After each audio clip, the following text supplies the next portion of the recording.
Itong rason nganong nangalagad ka igsoon. Baliki itong mga adlaw nga dasig ka pag ayo sa Ginoo.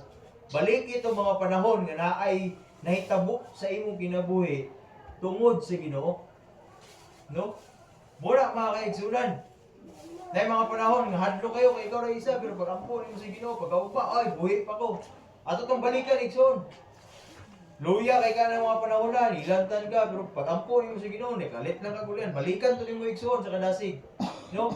Kay kung sa panahon nga maluya ka, mubiya ka sa pagpangalagad sa Ginoo, ang tinuod nga Kristohanon, dili pa naman luod igsoon na, kung dili, i-realize na niya. I-realize na niya igsoon, iyahan ang i-generate pag-ayo igsoon, tan-aw na niya kung unsa na bagid ni nga kinabuhi. Matod pa diri mga kaigsunan,